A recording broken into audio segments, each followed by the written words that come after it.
Welcome back. A SWOT analysis is a business tool which analyzes the strengths, weaknesses, opportunities and threats of an organization or perhaps even a single department within an organization. In a SWOT analysis, strengths and weaknesses may be classified as internal factors and opportunities and threats may be classified as external factors. The main purpose of SWOT analysis is to help you capture relevant and valuable data about your organization, which will then help you choose the correct course of action. In this video, we will learn why it is important. We will also explore how to write and how to carry out a SWOT analysis. What are the relevant questions we should ask for each quadrant? We will also go through an example and a template to help you get started on conducting a SWOT analysis in your own workspace. And finally, we will also cover 5 commonly made mistakes to avoid when conducting a SWOT analysis. So let's get started. Why is it important? From time to time, it is important to do a SWOT analysis so that you can realistically assess certain aspects of your company. It can help you identify risks and potential shortcomings. When used carefully and collaboratively, it can deliver new insights on the current state of your business and help you develop contingency plans for the future. Now let's look at how to write a SWOT analysis. SWOT analysis involves making lists. When you write up the first list, example strengths, you will also be inspired with ideas for other lists like weaknesses, opportunities, or threats. If you compare these 4 lists side by side, they share connections and contradictions. You'll find yourself moving back and forth between your lists frequently. Hence, to make the task easier and more effective, a SWOT analysis is usually arranged together in one view. So it is basically a 2x2 grid with one square for each of the 4 aspects. I have listed some questions at the head of each box to get your thinking started. You can download this template for free from my website, which is linked in the description below. Let's look at each area in more detail and consider what fits where. Strengths. Our organizational strengths are what makes us stand out from the pack. They are the things we do well and which keep our customers and clients coming back for more. It is important to think about what sets you apart from others. Think about these questions when listing your strengths. What do you do well? What unique resources can you draw on? What do others see as your strengths? Think about what you excel at and how it makes your business special. What values do you follow? What resources can you use that the competition can't? Identify and analyze your organization's unique selling proposition and add this to the strengths section. Remember, any aspect of your organization is only a strength if it brings you a clear advantage over your competitors. For example, if all your competitors provide high quality products, then a high quality production process is not a strength in your market, it is a necessity. As an example, let's assume you are a small startup consultancy firm, and following are some of the strengths which you may capture. Due to our autonomous reporting structure, we have good response time as we have no red tape. We are able to give exceptional customer care as the limited amount of clients means we have plenty of time to devote to customers. Our main client is a strong player in the market. We can change strategy quickly with minimum cost implications if we find that our marketing is not effective.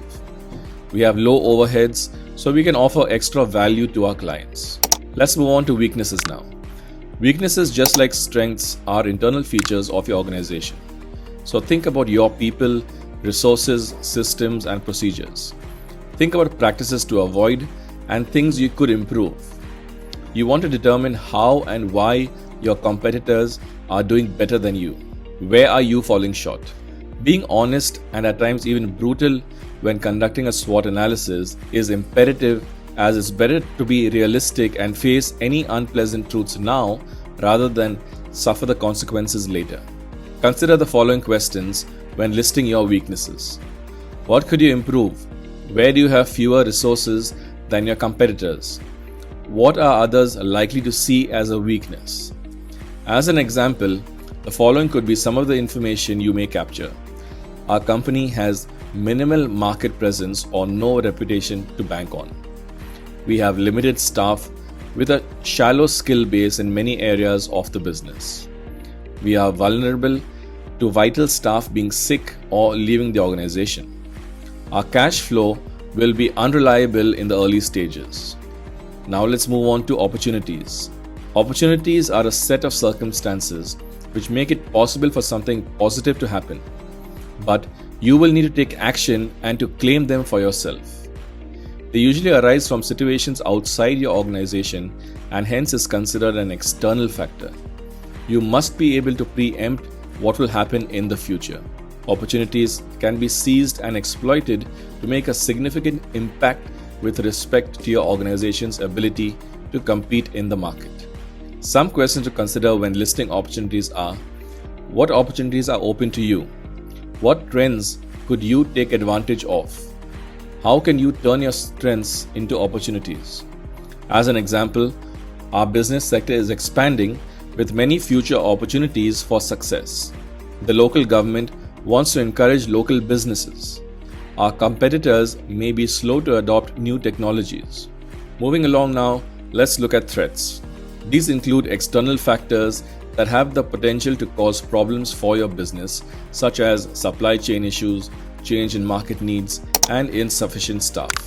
Anticipating threats is crucial to any organization, as this will help us develop contingency plans for the future. Some questions to consider when listing threats are: what threats could harm you? What is your competition doing? What threats do your weaknesses expose you to? Following are some information you could capture under threats.